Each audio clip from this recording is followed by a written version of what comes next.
Bismillahirrahmanirrahim. Assalamualaikum warahmatullahi wabarakatuh.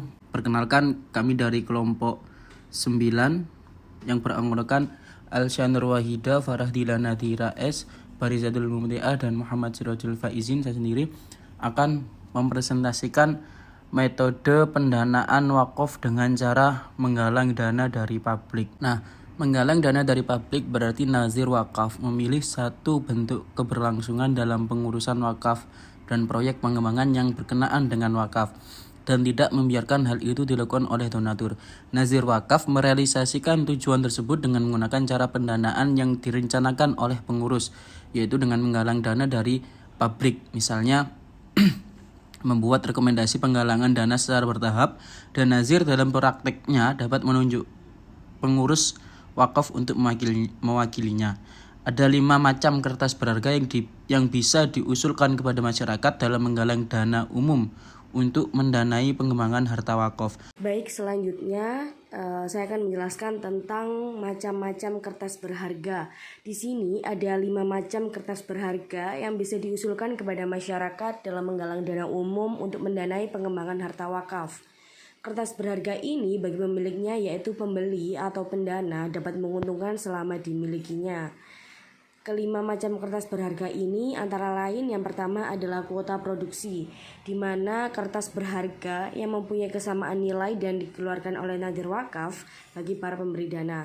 Ini tuh merupakan salah satu bentuk kepemilikan bagian pada bangunan investasi yang dibangun oleh nadir di atas tanah wakaf dari harta yang diperoleh melalui pemegang kuota produksi atau yang mewakilinya. Kuota produksi biasanya bisa diputar setelah proyek investasi mulai beroperasi, atau bisa dijual lebih dari harga yang semestinya, atau sama dari bentuk hutang menjadi bentuk barang, hak, dan manfaat. Kemudian yang kedua ada saham kerjasama di dalam wakaf. Saham kerjasama biasanya itu dapat dikeluarkan dengan nilai yang sama, yaitu menyerupai saham pada perusahaan saham perseroan dan dikeluarkan oleh wakaf atau nadirnya. Dalam brosur penerbitan saham ini dimuat perwakilan wakaf dengan menggunakan nilai pengeluaran saham kepada bangunan yang berada di atas tanah wakaf. Jadi nilai tersebut itu dapat mewakili bangunan setelah selesai pembangunannya. Di sini tuh pemilik saham ikut serta dalam kepemilikan bangunan sesuai dengan jumlah saham yang dimilikinya. Sedangkan wakaf atau nadir dalam kapasitasnya sebagai badan hukum yang menjadi manajer bangunan dengan gaji yang layak. Kemudian yang ketiga ada obligasi penyewaan. Obligasi benda yang disewakan merupakan cek atau kertas berharga berupa bagian yang sama dari kepemilikan bangunan yang disewakan, di mana wali wakaf itu mengeluarkan obligasi ini dan menjualnya kepada publik dengan harga yang sama dengan persentase bagian obligasi dari bangunan. Dengan jumlah biaya bangunan yang direncanakan pembangunnya, apabila biaya bangunan tersebut 10 juta dinar dan dibangun dibagi ke dalam 1 juta unit, maka dikeluarkan sebanyak 1 juta obligasi benda yang disewakan. Maka harga jual satu obligasi ketika dikeluarkan oleh nadir wakaf adalah sebanyak 10 dinar. Demikian obligasi dikeluarkan oleh wakaf itu untuk menanggung biaya bangunan di atas tanah wakaf. Dalam obligasi memuat kesepakatan agar pemegang obligasi dapat menyewakan bangunan tersebut dengan uang sewa yang telah disepakati. Kemudian yang keempat ada saham monopoli. Saham monopoli merupakan tingkatan dari beberapa obligasi barang yang disewakan dari saham kerjasama.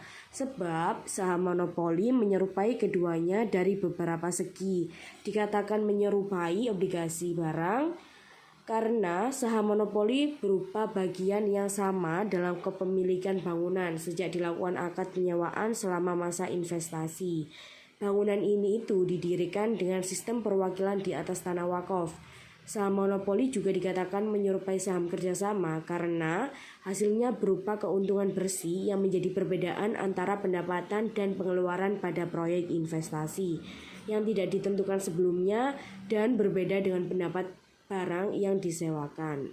Jadi bisa disimpulkan bahwa saham monopoli merupakan saham yang berupa bagian dalam membangun bangunan di atas tanah wakaf yang disewakan dengan akad penyewaan di dalam waktu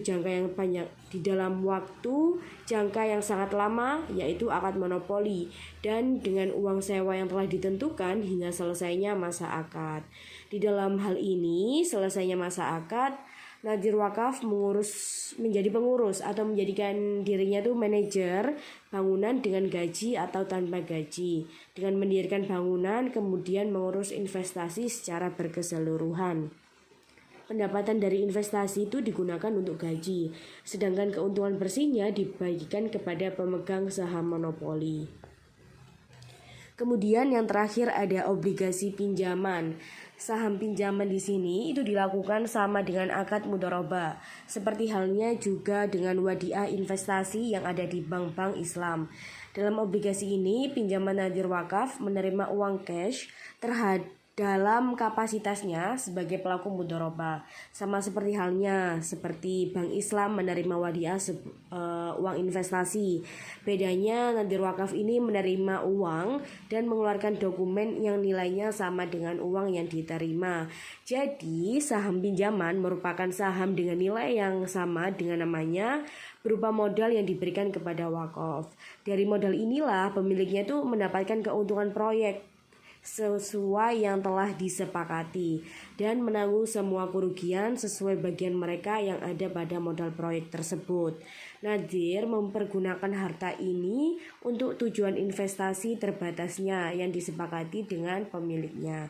Penggunaan seperti ini tuh adalah pengembangan harta wakaf, seperti membangun rumah sakit kemudian dibisniskan. Pada setiap penutupan buku, Nadir menghitung keuntungan dan kerugian serta membagikannya sesuai dengan perjanjian. Kemudian nilai barangnya dikembalikan dalam bentuk uang setelah berakhirnya mudharabah kepada pemilik saham pinjaman, dan hal itu dilakukan dengan menguangkan harta mudharabah tersebut. Selanjutnya yaitu ada ketentuan dalam pembiayaan wakaf. Pembiayaan harta wakaf memiliki ketentuan yang tidak terlepas dari prinsip-prinsip pokok bermuamalah dalam Islam. Ada 3 diantaranya, yaitu 1. Dilarang melakukan pembiayaan untuk harta yang diharamkan atau dilarang melakukan pembiayaan terhadap proyek-proyek investasi yang diharamkan, walaupun hasil atau keuntungannya dibagikan bagi kemaslahatan bersama atau kemaslahatan berkelompok tertentu. Yang kedua, dilarang melakukan pembiayaan proyek-proyek investasi dengan uang atau uang harta yang haram, seperti hasil penjualan minuman keras, obat-obatan terlarang. Dan yang terakhir, yaitu ada pembiayaan tersebut mewujudkan kemaslahatan baik yang bersifat primer, sekunder, maupun tersier. Pembiayaan harta wakaf harus tunduk pada ketentuan syariah karena tujuan pembiayaan tidak hanya terbatas pada sekedar mencari untung, akan tetapi keuntungan yang diperoleh haruslah sesuai dengan tuntunan syariah. Selanjutnya ada beberapa model pembiayaan yang dapat diterapkan dalam pembiayaan tanah wakaf, yaitu yang pertama murabahah. Murabahah adalah akad jual beli antara lembaga keuangan dan nasabah atas suatu jenis barang tertentu dengan harga yang disepakati bersama. Lalu yang kedua adalah istisna. Istisna adalah memesan kepada perusahaan untuk memproduksi barang atau komoditas tertentu untuk pembeli atau pemesan. Lalu yang ketiga yaitu ijarah. Ijarah didefinisikan sebagai hak untuk memanfaatkan barang atau jasa dengan membayar imbalan tertentu. Lalu yang keempat ada mudharabah. Mudharabah atau penanaman modal adalah penyerahan modal uang kepada orang yang berniaga sehingga mendapatkan persentase keuntungan. Mudharabah merupakan akad bagi hasil ketika pemilik dana atau modal, biasa disebut sahibul mal atau robul mal, penyediaan modal 100% kepada pengusaha sebagai pengelola yang biasa disebut mudharib, untuk melakukan aktivitas produktif dengan syarat bahwa keuntungan yang dihasilkan akan dibagi antara mereka berdasarkan kesepakatan yang telah disetujui sebelumnya. Lalu yang terakhir yaitu musyarakah. Musyarakah merupakan istilah yang sering dipakai dalam konteks skim pembiayaan syariah Karakteristik dari akad ini adanya keinginan dari para pihak atau dua pihak atau lebih melakukan kerjasama untuk suatu usaha tertentu. Baik, sekian dari presentasi kami. Wassalamualaikum warahmatullahi wabarakatuh.